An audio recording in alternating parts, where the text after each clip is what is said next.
Well, welcome to the special FIFA World Cup show presented by Dafa News. Following high-octane drama in the group stages, the knockout stages are getting exciting. Beginning with the round of 16 have so far lived up to the promise of a World Cup. Brazil, yes, the great Brazil knocked out South Korea yesterday, establishing their credentials as favourites to win their 6th FIFA World Cup. Well, after a 4-1 win, they seem to be crowd special favourites. Croatia just about managed to slip through the quarterfinals after they overcame a brave Japanese side on penalties. We have joining on the broadcast today two of the eminent panelists. Of course, our friend Joel from Gibraltar. He's a well-known commentator at the I-League, and also Ranjit Bajaj, the FC Minerva big boss. Well, I'll come on to you, Joel. First question, do you think the time for Asia is finally there, that they're making the cut and they're making their presence felt, with South Korea and Japan playing yesterday?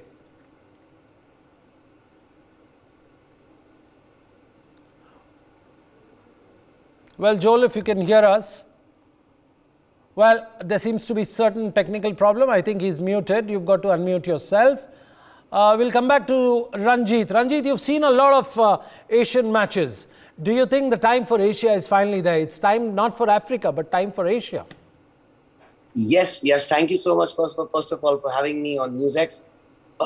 Yes, what a wonderful World Cup we are having, and what a wonderful World Cup we are having for Asia. So it's all started off with that unbelievable win of Saudi Arabia against, who else? Argentina. And then we had Japan go on and beat Spain and Germany. And yesterday, very narrowly, unluckily losing out on penalties. The same way, we had a great performance from Korea and Australia. So I think we are on the right track. And at least where Asia, I'm not talking about India, at least where Asia is concerned, I think we should be seeing an Asian champion before 2050. Well, that's well, that's a bold statement, considering that Asians have been having very nice game once and then they go down badly. But if Joel can hear us, Joe Williams, if you can hear us, I would like to come back to you and ask you the question: what do you think Japan did right? Joel, if you can hear us. Yes, I can. I can hear you. Can you guys hear me? Absolutely. Go on, Joel. Okay, finally. Sorry. I apologize Go on, Joel. For that before. So basically, you asked the question about whether Asian football is coming to the fray finally and all that kind of stuff. Let's not forget that Asian football, South Korea reached the 2002 quarterfinals in Korea themselves. Right. Japan also reached the round of 16 last World Cup, and they lost against Belgium again, right. 3-2 or 4-2. So this Asian time is slowly coming, but the thing is, it's been coming for too many years already. One of these nations really does need to take it up to the next level and manage to finally break that voodoo of the last round of 16. Because we've seen South Korea go out, we've seen Australia go out, we've seen Japan go out, and it's usually the same people going through. The Croatians, the Swiss, the Portuguese, the Brazilians, it's usually the same 8-10 teams that go through. So I would love to see a Japan make the quarters, a South Korea, Iran. Joel, we'll stick to Japan. Their style of play is absolutely European. If you look at the long passes, if you look at the long balls that the goalkeeper sends straight to their forwards, and they go out and dash in for the attack. Second, more importantly, they wait for the counter attack. Do you think they pick up a thing or two from the European brothers? I really do think so. I mean, most of the Japanese side, they actually play in Germany, believe it or not. The likes of, Tomiyasu plays in Arsenal.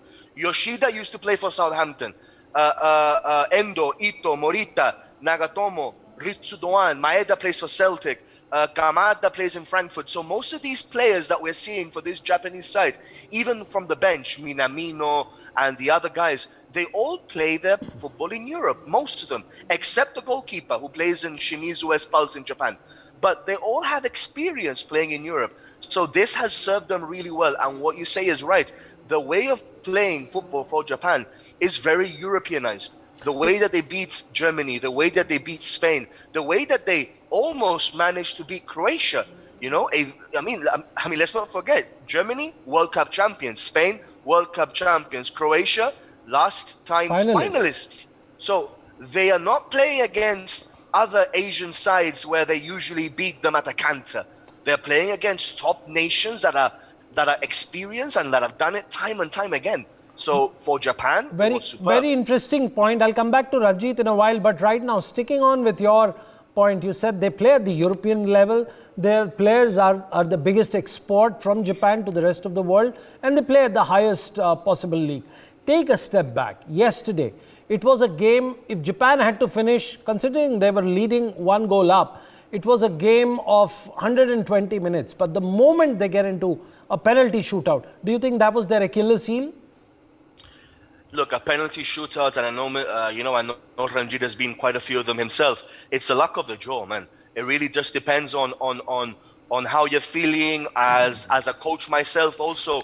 And I've been in a penalty shootout before in the final, and I tell my players, okay, who's up for this? You don't tell the players who is going to take the penalty. You ask them, who is up for this? You know, who is ready to take the brunt of this? And the people that stepped up, you know, Minamino, Yoshida, Kai Mitoma, they are the 3 players that are experienced. Minamino, Liverpool, Monaco. Mitoma plays for Brighton in the UK. Yoshida, the captain, used to play for Southampton for like almost a decade. Yes. So they are experienced players. So if you know, sometimes it's your day, sometimes it's not. It's just the luck of the draw, and my heart really broke because I wanted Japan to go through. I really did, just to see something different in a World Cup, you know. Our another panelist also wanted an Asian country to win. I'll come back to Ranjit. Ranjit, Livakovic was the winner yesterday, and he virtually took single-handedly his team to the next round. Do you think the first goal, the first penalty he saved was the turning point, and Minamino's loss was Croatia's gain? Your view? My brother, this has been, the heartbreak has been something which the Japanese are very well used to. And that's so horrible saying that because I really want them to do well, especially because of what we see. We at Minerva were the first team in I-League to follow the Japanese example that even if you win or you lose, that you go and clean up the dressing room, you clean it up and make it spick and span.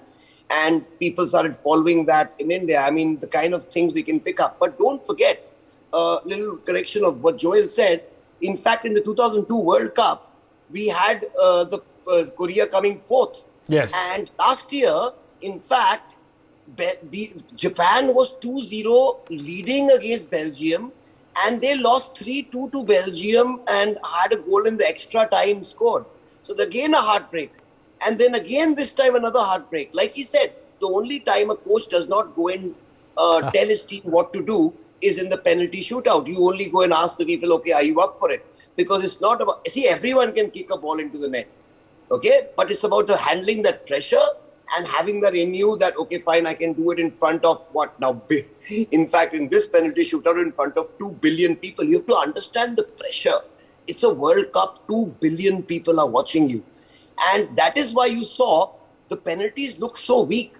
But because, and I'm so sure all of them are great penalty takers. And if you actually go and see their clips, they would have scored 9 out of 10 penalties every time they've taken them. That's why they were put up there. They were not just put up for the first time. So these things are actually, like he said, a luck of the draw. And in football, it's really sad to say, but you need the luck of the draw to pull your way as well if you want to win the World Cup. Absolutely, you said it right.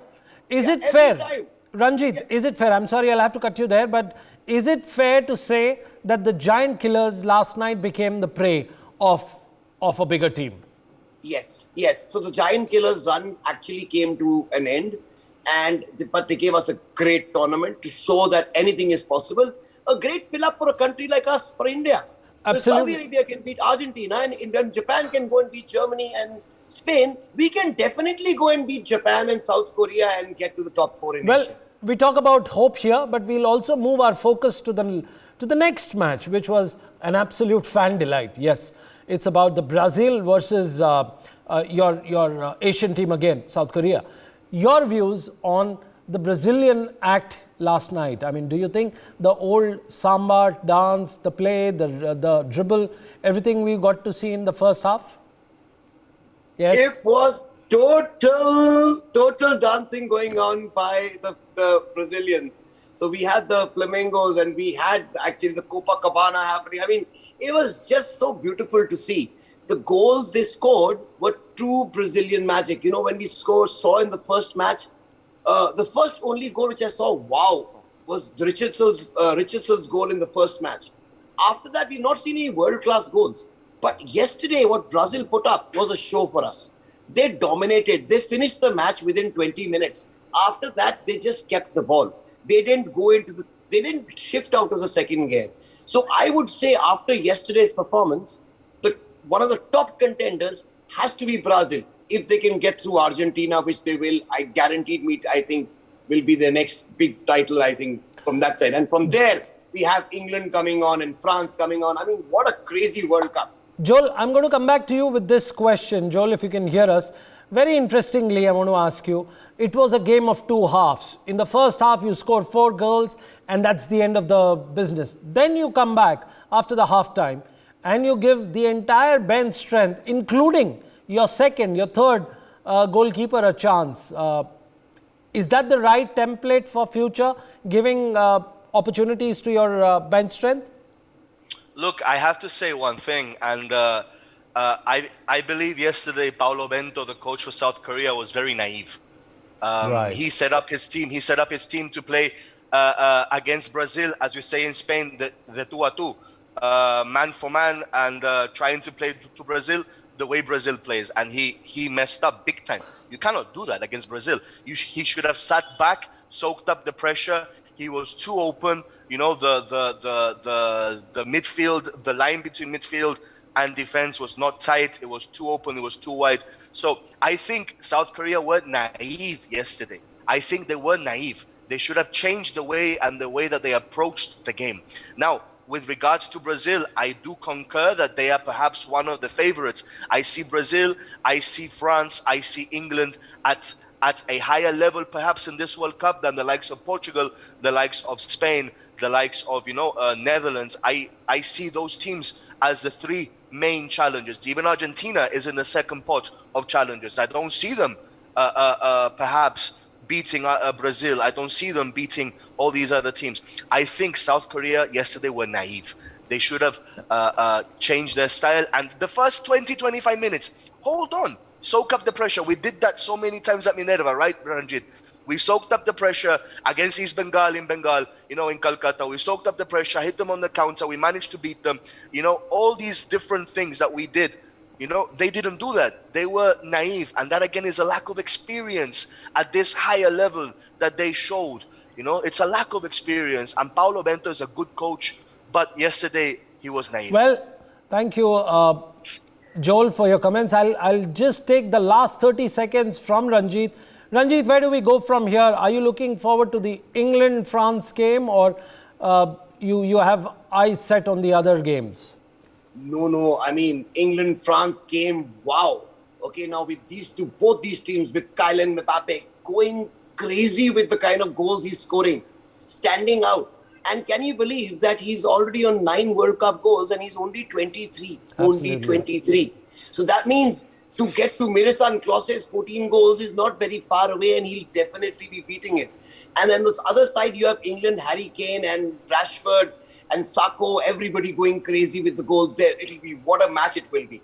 So I'm really looking forward to it. It's mouth-watering. It's good enough to be a World Cup final, but we are getting to see it in the quarterfinals. Well, from here on, Ranjit rightly said, every game is like a World Cup final. Well, that's all we had the time for. Thank you, gentlemen, for joining us. Joel, for his wonderful comments. Ranjit, as usual, coming out with some of the major pearls that he comes out with, and lovely samba dance he had. Well, keep watching NewsX. For more such videos, subscribe to the NewsX YouTube channel, hit the bell icon.